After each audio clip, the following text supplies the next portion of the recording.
Welcome back to BU Tonight. Our guest tonight is a BU celebrity, and everybody knows him. Please welcome Dean Kenneth Elmore. Hey man, what's going on? Nice to have you here, Dean Elmore. And thanks for having me. I gotta say, it's great to have a fellow BU celebrity, because as you know, like I'm one of the most recognizable faces on campus. More so than I am, I know it. A little so. You're more recognizable by the head.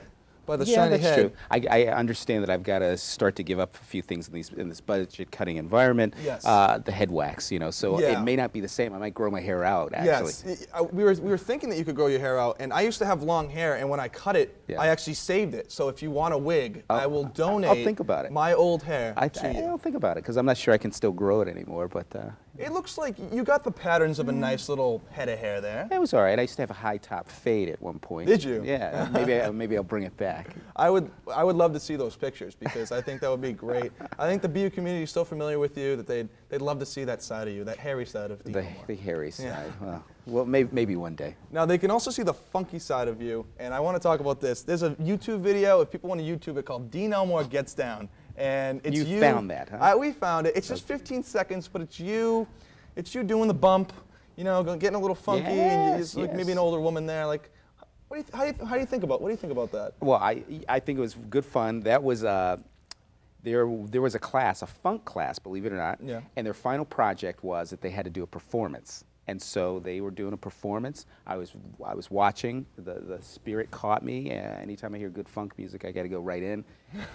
And they were in the audience trying to get people to dance, so I jumped in and said, "Let me show you a little something." And you did show them a little something. I actually borrow all your moves. Anytime I'm out, I make sure I bust. I call it the Dean Elmore. And you are impressive, I'm sure. Yes. I mean, if you haven't seen my moves, they don't really let me showcase my dancing talents here. Oh. I'm hoping to get invited to Dancing with the Stars, but I'm not that big. I'm like here right now. Keep trying. Yeah, I got to get here. Keep trying. Keep trying. Yeah, I'm hoping. If you get the exposure on YouTube, maybe, because I got a phone call one day about it. So about Dean Elmore Gets Down, or about maybe getting on Dancing with the Stars. So really? I'm working my way up there too. I think you're going to be there one day. You know, we'll see. Cloris Leachman got knocked off last night. I think you could probably do better than her.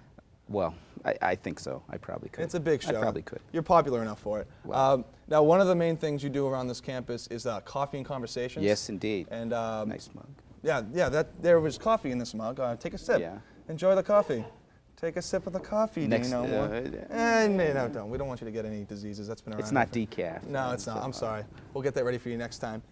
So. What's your next upcoming topic for Coffee and Conversations? Do you have a show coming up soon? Yeah, we do. We've got one tomorrow, and it's a no-holds-barred look at the election. Who should win, who will win, and it's going to be happening on Halloween, so we're going to be in costume while we do it, too. So you're going to be dressed up in costume while you're right. talking about the election. Well, that's actually fitting because, I mean, Sarah Palin's been in costume for the last couple of months, dressed as a viable vice presidential nominee. Wow, yeah. Wow. No comment on that. Zinger. We've actually used that one before. We just recycle jokes here. Well, that's okay. There's a good chance that people don't watch the show more than once anyway, because once we get them the first time, they're usually gone after that.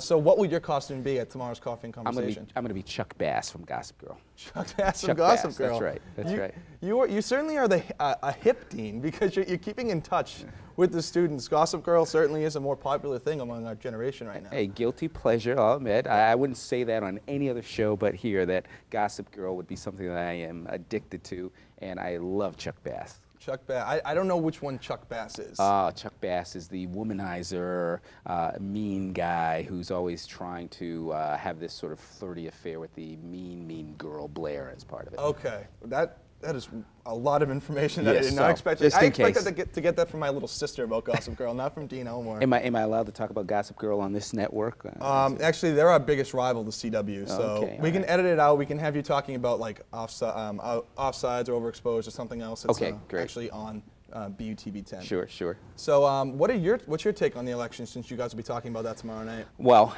my take, someo's going to win the election on Tuesday. I think that's a good bet. Put me out of my misery, because I'm just sick of it all right now. Right. I'd love to see this happen today and we can be done with it.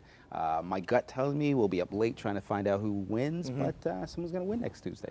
I think or Wednesday. That is the boldest prediction. You know, we're going to call it right now on BU Tonight. Write it down. With Dean Elmore. Somebody will win on Tuesday. You Yes. heard it here first. Somebody's winning on Tuesday. That's right. Yeah, I don't think we're gonna have any more. We're not gonna have a long, dragged-out thing like we had in 2000. You don't think so? No, I don't think it's gonna be that close.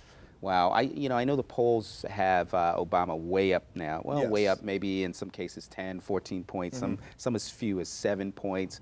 I don't know. I'm still thinking this could be close. I think it's going to be close, but to be totally honest, I think that Ralph Nader has it in the bag. Ralph Nader. That's right. I forgot about Nader. There's no doubt in my mind. Once the Republican Party started putting the socialist label on Obama, I think he's done now, because no one wants a socialist. Because who wants equality among all people? Well, I think that's a horrible thing. And I'm surprised Nader didn't get mad at that and say, "Look, you're stealing my stuff." Yeah. So they had a socialist candidate talking on one of the news programs, and he's very upset that they're calling Obama a socialist because really? he's the actual socialist. So if they're going to vote for somebody they think is socialist, why can't it be him?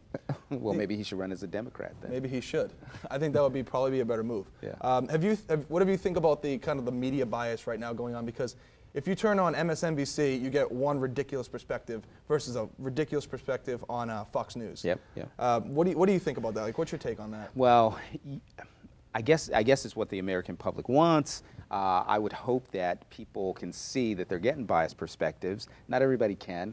But what I would love, actually, is for an MSNBC or Fox News to be upfront with people and say, we are biased. I would love for Fox News to say, it's not just fair. What do they say? They call themselves fair and something else. Yeah. They should Bill O'Reilly has the no spin zone. Yeah, it's completely spun. They should say, look, we lean to the right, and I would love for MSNBC to say, hey, we lean to the left. So that's it. Yeah, I would love if they could be a little more upfront, but I don't think it's going to happen. One other thing, just to change pace a little bit, one of the most distinguishing characteristics about Boston University, I feel like since I've been here and I'm a senior, is the construction that is always going on. Always. At all places. Never ending. It's never going to stop. What's going on? Did John Silber leave behind a treasure map? And are we looking for treasure on campus? Is that why we're digging up every spot on campus? Haven't found it yet. We haven't found it yet? No, we haven't. Is that what happened? I mean, it's got payoff. The beautification project right now, ComAv looks beautiful. It does look great. I'll give it to you, but do you find that, do you talk to maybe prospective students and find that they're turned off by the fact that when they're here, there's cranes and loud jackhammers going at all times? It makes the place a little more exciting. It does make it exciting. Maybe if you can find the treasure, even more reason to come here. So I think if there is a treasure map, you have to let everybody know about it. You can come on our show, we'll release a treasure map to the public, and we'll start a frenzy of everybody looking for the treasure looking map. for the treasure. Well, I'll see if I can find one, but I will neither deny or confirm that one exists. Okay, I gotcha. All right. But if one of us finds it, halvesies? Halvesies, we'll split.